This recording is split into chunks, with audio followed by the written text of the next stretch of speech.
avons ainsi prié. Amen. Amen. Donc, au béni s'adresser pour l'enseignement, on acclame le Seigneur.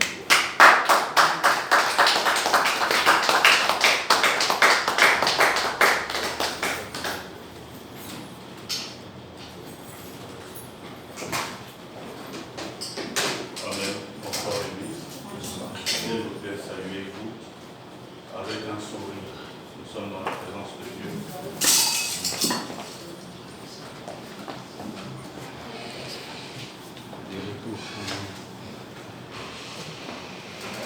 Saluez-vous dans la joie du Seigneur.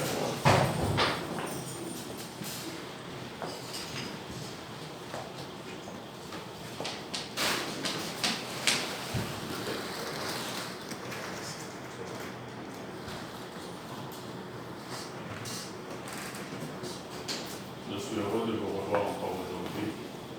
Et béni soit l'Éternel pour le culte d'aujourd'hui. Je bénis aussi l'Éternel pour le témoignage de ma maman là-bas. Je le reçois comme le témoignage de toute l'Église. Quand Dieu fait du bien à maman Angèle, il nous fait du bien à nous tous. Et je sais qu'il n'a pas dit son dernier mot en ce qui concerne nous. Alors nous allons recommander ce moment à l'Éternel. Une petite prière de 1-2 minutes. Nous sommes au 6e mois de l'année et bientôt nous serons au 7e mois.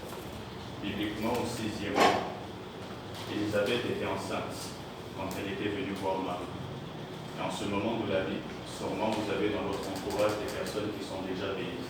Ils entrent dans leur témoignage, ils entrent dans leurs promesses, mais vous êtes toujours en attente. Le moment où Élisabeth est venue trouver Marie, c'était aussi le moment du commencement de sa bénédiction. Et peut-être dans les 6 mois qui restent, pas seulement peut-être, mais je le déclare, il y a des choses pour cette Église que Dieu veut faire. Pas seulement pour moi, mais pour chacun. Mais ça dépend de l'attitude que vous avez vis-à-vis de la parole, vis-à-vis de la présence de Dieu.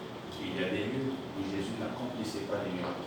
Le même Jésus qui accomplissait des miracles de lieu en lieu, il faisait du bien, comme la Bible le stipule. Il y avait certains lieux où lui-même ne pouvait pas faire ce qu'il était appelé à faire. Pourquoi? À cause de notre divinité. Priez pour que Dieu vous dirige par rapport à l'enseignement d'aujourd'hui ou à l'exhortation d'aujourd'hui. Vous avez des choix à faire, que ce soit un choix de travail, que ce soit un choix de vie, un choix par exemple d'un pays. Nous tous, nous avons des choix à faire. Recommandant cela à l'Éternel, nous avons besoin de direction. Sans direction, nous allons être frustrés sur cette vie sur terre. Nous allons enchaîner beaucoup d'efforts, mais avec peu de résultats. Et nous allons nous perdre dans la foi. Une église puissante et une église qui vit et manifeste. Nous ne voulons pas seulement enseigner, nous voulons démontrer. Nous ne voulons pas seulement vous remplir de paroles, nous voulons que vous réussissiez dans la vie. Vous comprenez? Dites, je réussirai dans la vie. C'est une conviction que vous devez avoir tous les jours. Dans la liste d'échecs, le nom de l'un des enfants de cette église ne doit pas être inscrit. On fait notre travail. Et j'ai la grâce, si je suis toutes les instructions que l'Éternel a mis dans le cœur du berger principal, du pasteur de l'église, je sais, je ne doute pas. Ce n'est pas une croyance, c'est une conviction pour laquelle je suis prêt à mourir. Je sais que je réussirai dans la vie. Dieu ne m'a pas créé pour échouer. Cependant, la prophétie dans la vie ne suffit pas. Il faut une direction. Dites avec moi une direction. C'est dans la direction que tu vas éviter la frustration. Les frustrés d'aujourd'hui étaient les distraits d'hier. Ils ont reçu des prophéties, ils ont acclamé. Aujourd'hui, ils sont où? Ils n'ont pas compris. Si vous voulez entrer dans la terre promise, il y a un chemin qui mène à la vie, un chemin qui mène à la réussite, un chemin qui mène à l'exploit, un chemin qui mène au bonheur, mais il y a aussi un chemin qui mène à l'échec. Ça, c'est la vérité. Demandez à Dieu de vous diriger. Je vous donne 1 minute. Priez pour la direction dont vous avez besoin. Nous allons commencer la prédication. Priez au nom de Jésus. Demandez à l'Éternel de vous diriger. Demandez à l'Éternel de conduire vos pas. Demandez à l'Éternel de vous accorder la sagesse à pouvoir marcher.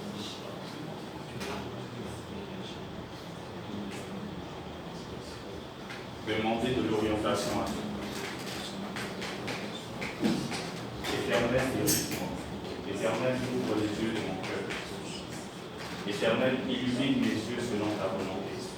Éternel, accomplis tes desseins dans Éternel, oh, j'ai besoin de toi. Je ne suis pas venu dans ce pays pour rien. Tu ne m'as pas envoyé ici pour faire figuration. Priez. C'est entre vous et Dieu.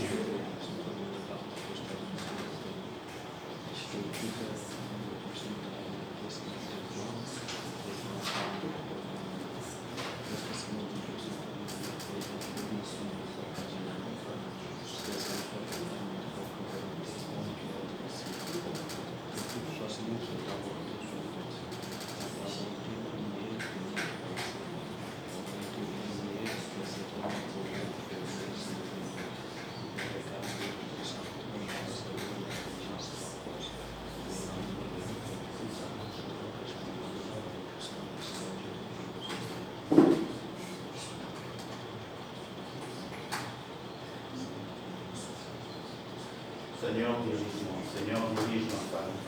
Seigneur, dans ce travail, Seigneur, j'ai besoin de quelque chose. Il y a des promesses, mais je ne sais pas comment faire. Seigneur, je suis rempli de questions, mais j'ai peu de réponses. Peu de réponses sur ce choix de conjoint. Peu de réponses sur ce choix de pays. Peu de réponses sur ce choix de l'orientation que je dois avoir dans ma vie.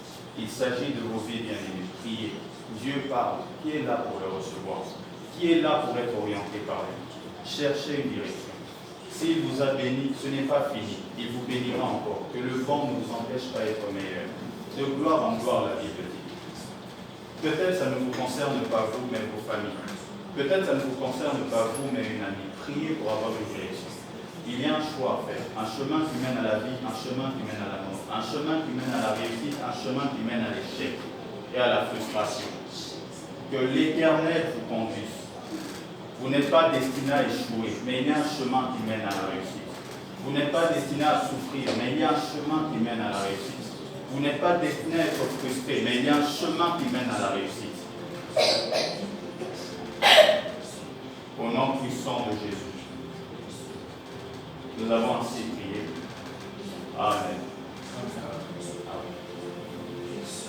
Nous allons directement commencer par la grâce de Dieu.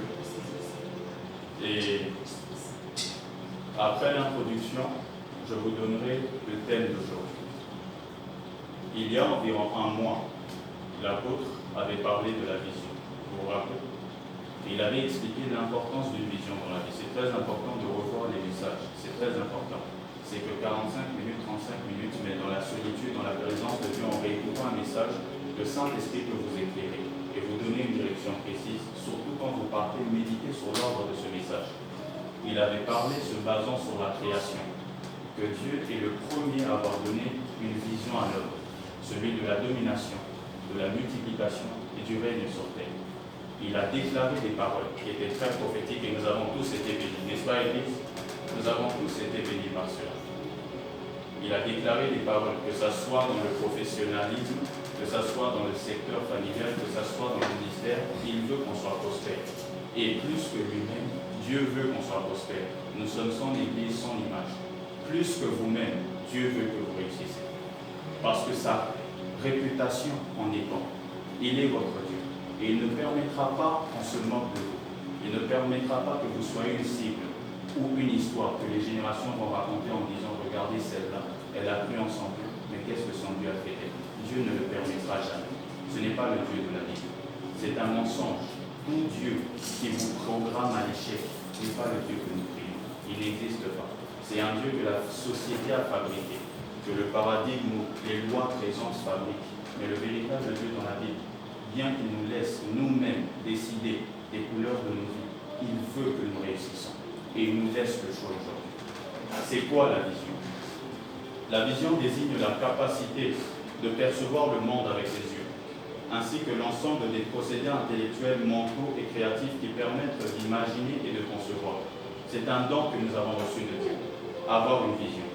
Ce n'est pas seulement le don que j'ai de vous regarder, ce n'est pas seulement le don que j'ai de vous voir, mais c'est aussi l'ensemble de procédés, que ce soit intellectuel, que ce soit même créatif, intellectuel, mentaux, créatif, qui me permettent aussi de concevoir le lendemain. Vous avez vu l'avion que vous voyez aujourd'hui, ou les voitures que vous voyez. Il y a un homme, peut-être il y a des siècles passés, qui a juste vu un oiseau voler. Et il s'est dit, pourquoi pas faire en sorte que l'homme vole un jour? Ça a commencé